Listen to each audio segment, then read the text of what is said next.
Hello, everybody. So it's been a while since I've done a book review.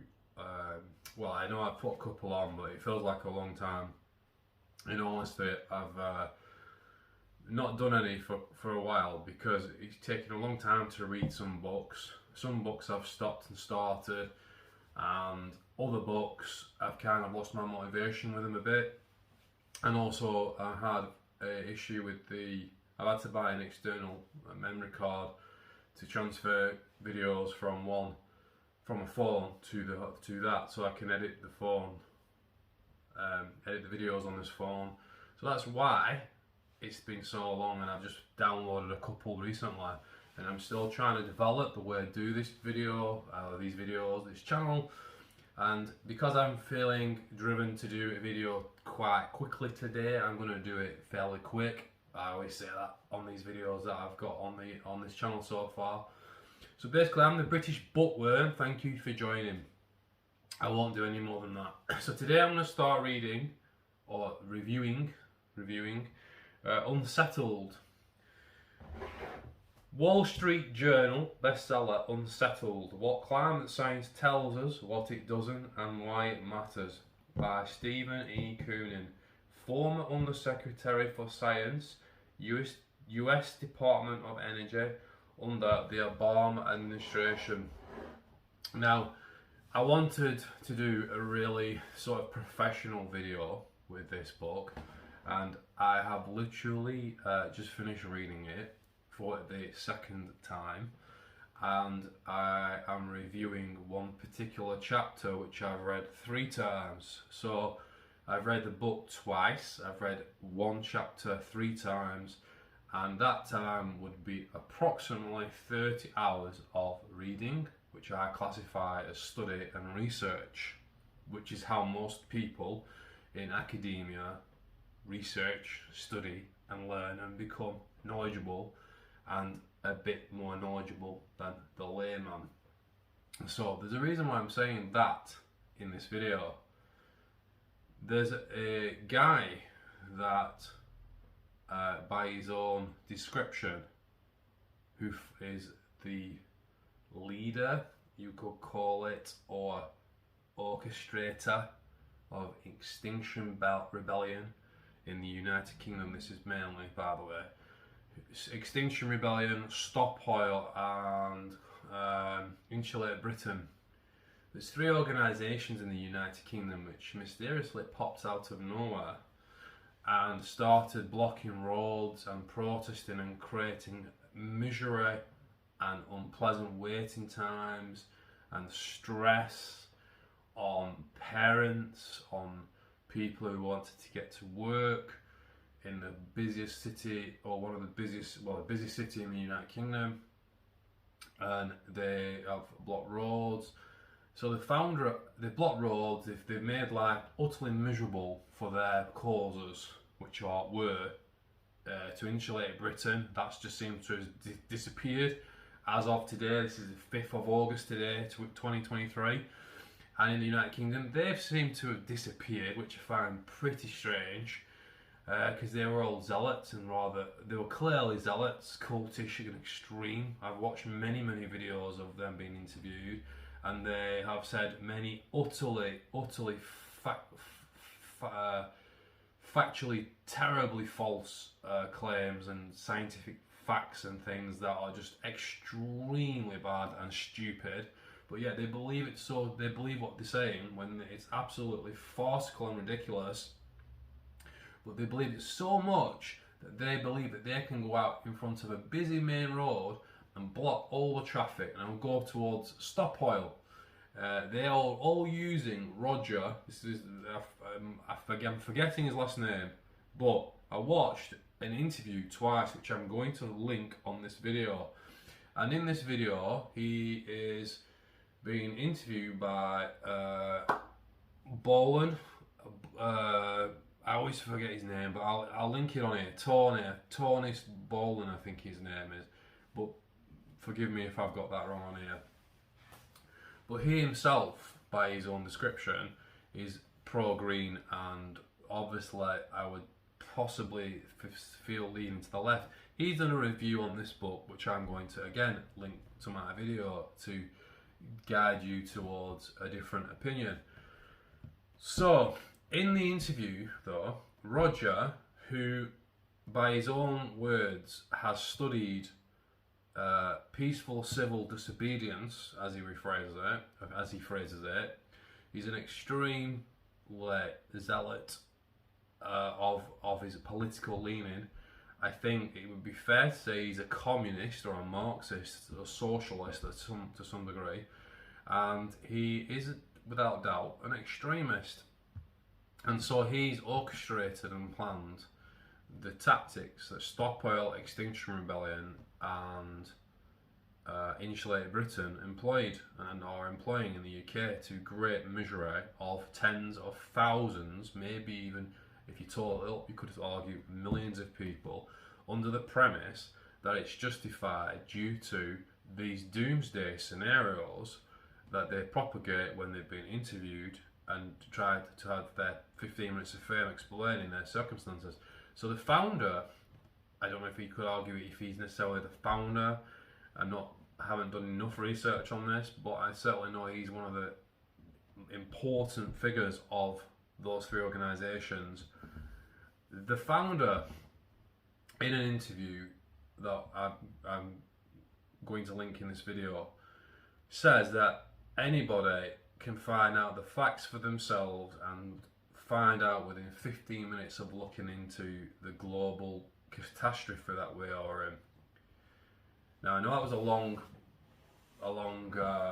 intro, but or a long piece describing that. The point I'm going to make is this: the guy who all these organisations are, the guy who's basically guiding and instructing all these organisations on how to create peaceful civil protest or civil disobedience, in his own words, said that it only takes 15 minutes for a child, I think he even says, to look into the facts to understand that the world is in an existential global extinction event or threat.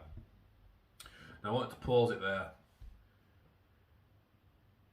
I've spent 1,000 hours up to date looking into this topic over 15 years, but many of those hours, 400 maybe, more, maybe, I'm not entirely, I can't, not like analysing my life, but about 400 I'd say of those hours, I would say maybe 500 are recent hours, where I have watched lectures, I've watched documentaries, I've listened to scientists of the highest caliber, I've read books like the one I'm reviewing now, and I can say safely, without any doubt whatsoever, okay, that you cannot get any more further from what's actually being said in the science than Roger, than the Stop Oil, Extinction Rebellion and Insulated Britain and all the others,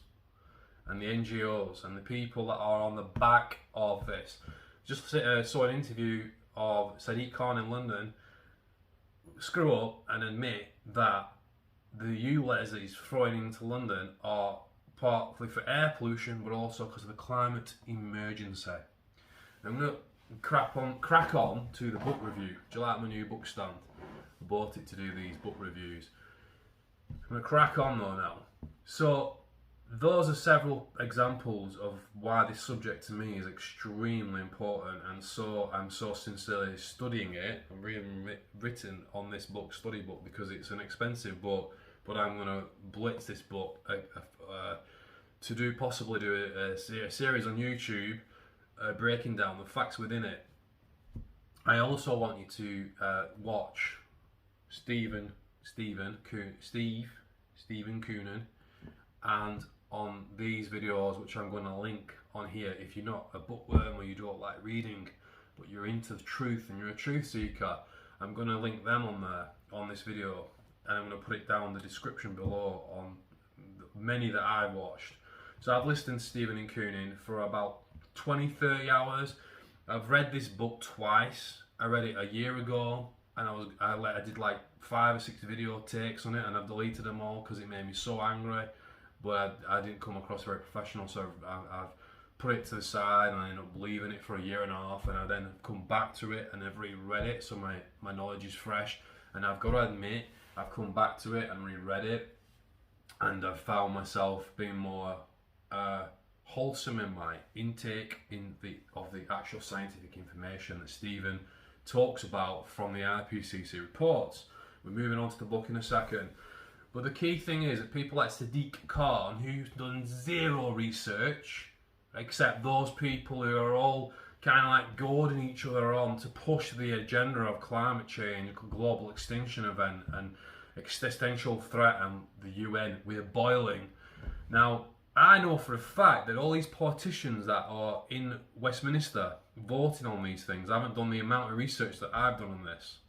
And yet they are in the positions of power to make the decisions or vote for decisions that are affecting an entire nation's direction within its energy policy.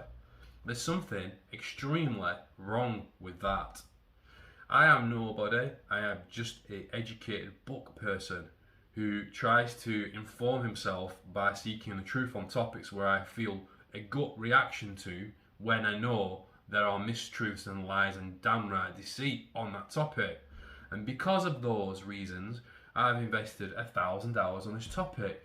Yet the politicians that make these decisions, and people like Sadiq Khan, who I feel, it makes me so angry that people like Sadiq Khan is making decisions which on the outside you could say have some justification, but when you delve deeper into it and actually look into the facts, the scientific facts, you say, well, there's public health. I've listened to an interview where someone saying, well, public health are advising him on that issue.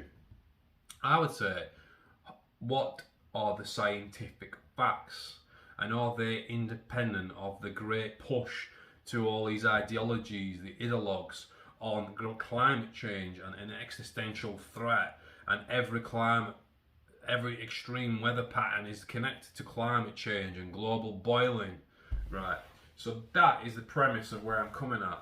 So, Roger, 15 minutes doesn't cut it, mate. 1,000 hours maybe not even cuts it. The topic that this is, massive topic of epic proportions, where even the scientists who dedicate 50 freaking years on this topic cannot say that it is closed, that it is settled. So the title, Unsettled, is perfect for this book. Steven is an absolute mastermind and supreme intelligent physicist. His career is absolutely perfect for the topic. He's a nuclear physicist, he's a physicist, a theoretical physicist. He's an incredibly intelligent man. I'll say that to you again. He's an incredibly intelligent man.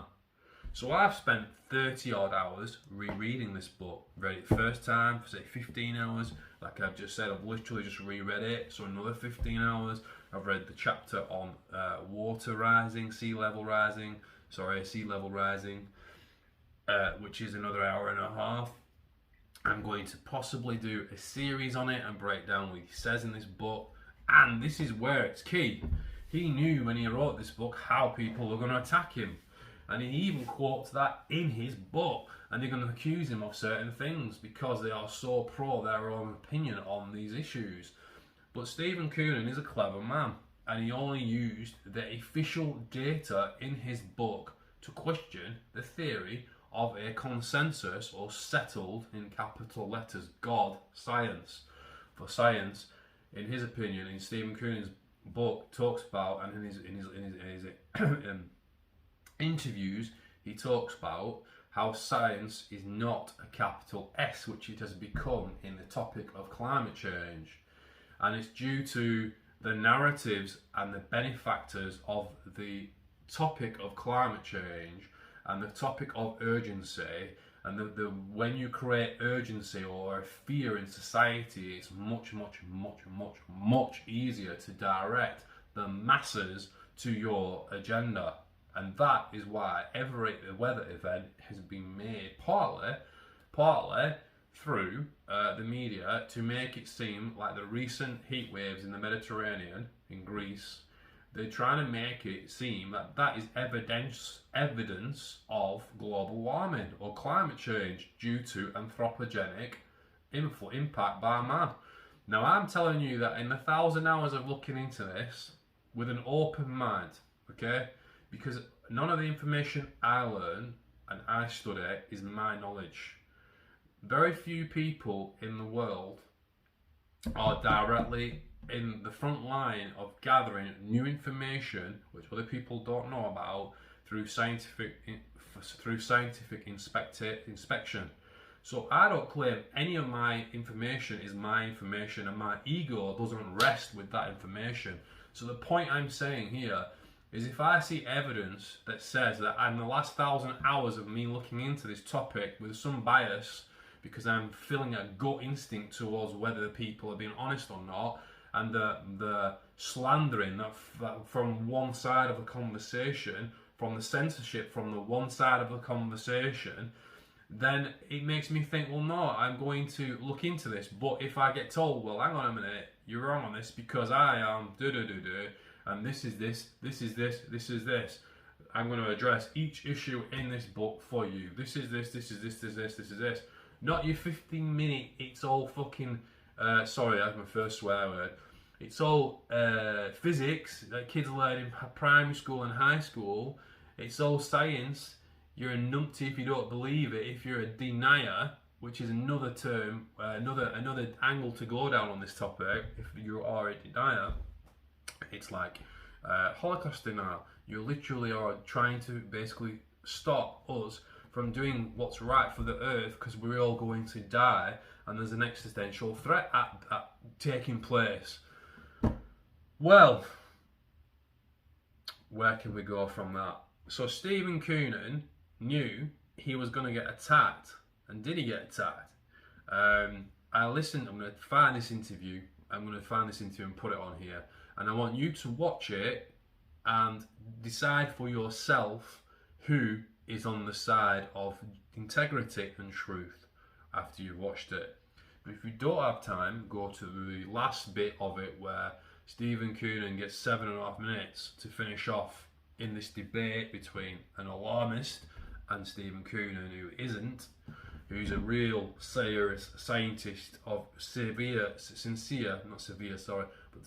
but genuine integrity. And you tell me, listen to that last 7.5 minutes where he discusses how the scientists who are part of this little cabal of IPCC people, the working groups, or these like 20, 30, 40 people, top scientists, supposed top scientists in the world, who are way more intelligent than me, but they are basically attacking him, and Steven Koonin in that end of that says, well, hang on a minute, you haven't even read the chapter on sea level rises, but you've done an entire rebuttal article which totally debunks your own article because you get what I say wrong. Steven Koonin in this book, by the way, gets a 5 out of 5. It is, if you are genuinely wanting to find out what is going on in this topic. I know several books at this present time which I will promote at a different time, but this is one of them. This is absolutely a must read if you are wanting to find out the truth about this topic. From a recent interview I've seen him in, it's sold over 200,000 copies. It's had over 4,000 positive reviews on Amazon. But the scientists back to the cabal, they have tried to attack this book for cherry picking the information. But like Steven Koonin says in his book and on many interviews, how am I cherry picking the data when the data is from the actual scientific IPCC reports? Okay. So, all this said and be, if you're a member of Slop Oil, right now when you catch this video, I've spent 1,000 hours on this topic, and I do it because I know there's a spiritual need for me to do that. And I know that you are completely wrong on this issue because of the time I've put in listening to many world-class scientists who don't agree with the alarmism, who know that it's not true. It is not true at all. It's a lie. It's a total lie, perpetuated and pushed for various reasons: financial, political power, agenda, and a massive climate industry that's come out of all of this, that are all pushing the money to push the narrative. You've got to understand that the drivers, the forcing, for you people who know what I'm on about, of this issue.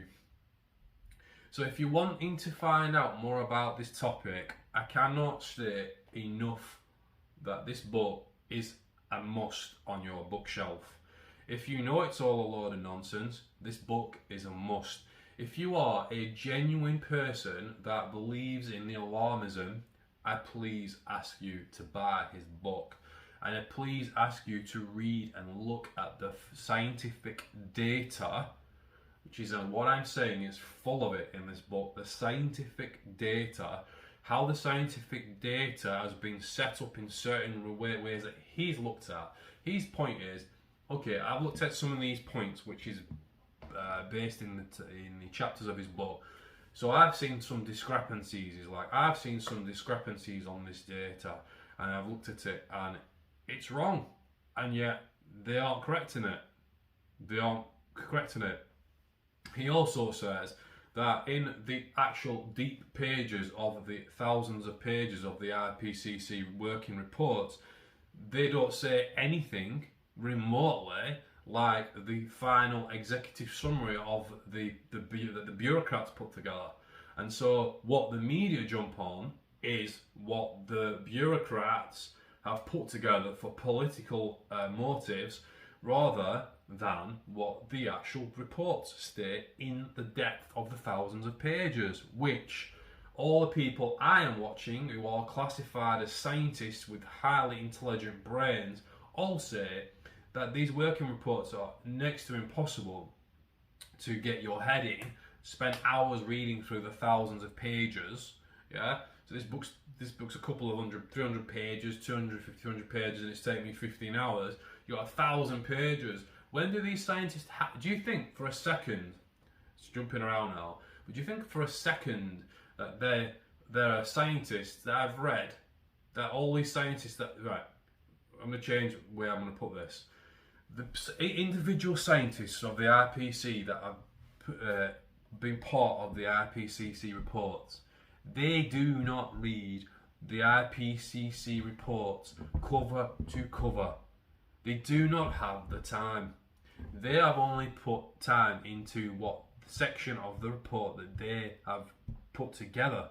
So they don't understand themselves why the alarmism is so extreme. Okay? And then Steven Koonin goes into why do the scientists, he's asked the question, why do the scientists that he knows very well, why don't they come out, like I've said on another video, and say, in a press conference, we need to change the way this has been reported because it's impacting political establishments, institutions, and world agenda on power in a potentially terribly destructive way. So I'm going to bring it to a close, but the topic is not a 15-minute topic, and this guy does not cherry pick the data, which I've seen a scientist on another video state in a pathetic interview which I commented on. It's preposterous for people to just have strong opinions on this topic and just basically not look into the incredibly vast and incredibly complicated topic of climate, and to base that all energy policy and to blame CO2 for this when, I mean, I know I haven't gone into the details within the book, but there's kind of a reason for that. First of all, I'm not a scientist, but I also want to do the topic justice, which is why I've read the chapter on sea level rise again, and I was going to especially just focus on this. And the reason for this is Judith Curry, who is an eminent and well-regarded scientist until she decided that Climategate made her look at the topic slightly differently. She went from just accepting what everyone was saying because she's trusting her colleagues, and then she started questioning it when she read the emails of Climategate. Don't know what that is? Look into Climategate and read the 20% of Climategate emails that are supposedly show a very nefarious agenda to hide the medieval warming period, to push the graphs within the narrative so that the world looked like it was heating up more than in the past. Look into that if you wish. But the sea level rise, I looked onto that chapter because Judith Curry is someone that I really, really respect. Judith Curry had to leave her university due to the pressures that were put on her. I think, and she said this in an interview recently, and it's absolute. The alarmist side, their tactics are abhorrent. The scientists within them on that side are abhorrent. They are absolutely abhorrent. And the idea of a consensus, and he talks about this in this book, is just a complete, abject lie. It's a complete, abject lie. They have never asked all the world scientists the key questions in the way that's honest about this topic. And when they have asked a large sum of that, in the book Climate at a Glance, it talks about in one chapter on this topic, and I also know Greg Wrightstone's book talks about this topic at length, about the 97, which is Google now, 99% consensus. So you can see I can go on about this a lot, but Steven Koonin's book is superb, and I'm genuinely thinking doing a chapter breakdown on it because of how good it is.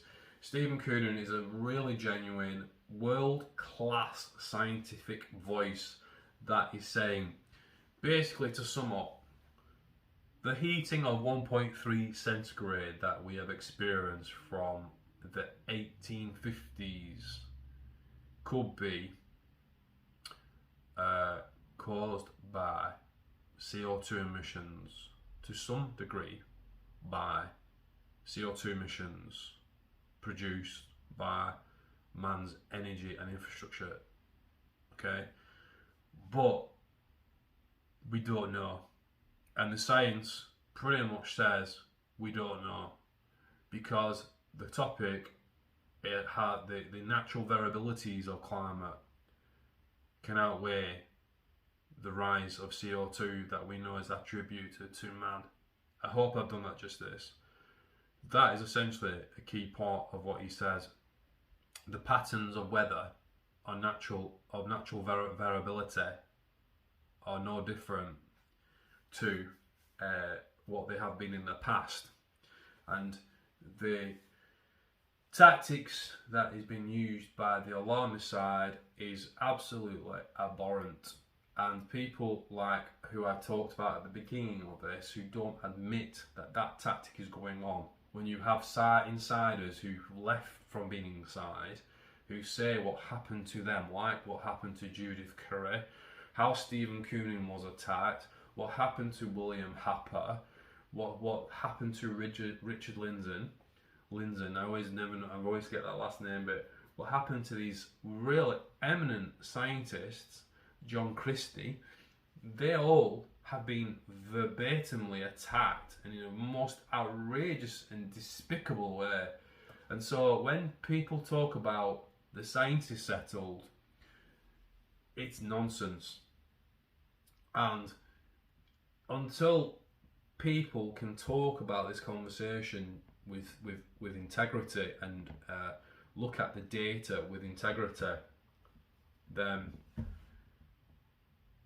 you can't help but wonder what is the motives behind this. Now I'm starting moving away from conspiracy a bit at the moment, but I do think that in the future generations, when we find out that it's nowhere near as bad as what was being said, and I mean like on an exponential level, it's nowhere near exponentially what they're saying it is. On the sea level rise, I'm not going to go into that because I'm coming to the end of the video, but I am going to break down some of the science in some shorter videos, I think, for this book, which because it is a genuine good book and it doesn't cherry pick. It's just that people don't like the fact he's taken data from them that proves that the science is not settled. So if you've liked this video, give us a like and subscribe. And please, I genuinely beg you, if you understand the imperativeness of us all being educated on this issue, so we don't have to pay extreme fees for a car to go one area to another in London, for example, or these clean emission areas in the UK that have been set up at great cost to businesses and individuals. These policies, the energy bills, the taxations and the potential carbon tax, and the carbon tax that we have to pay when we buy in a new house for the house to be checked. All these things have been set based on false science and lies by people that do not care for you. And that's why, for me, this topic is extremely important that we all get really highly educated, so that when politicians are talking, we can challenge that, what they're saying. Because politicians who guide us and make us poor by taxation and taxes basically don't know what they're talking about. So that is where I'm going to leave it. Thank you for your time if you got to this end of this long video, and cheers. Just that. See you later.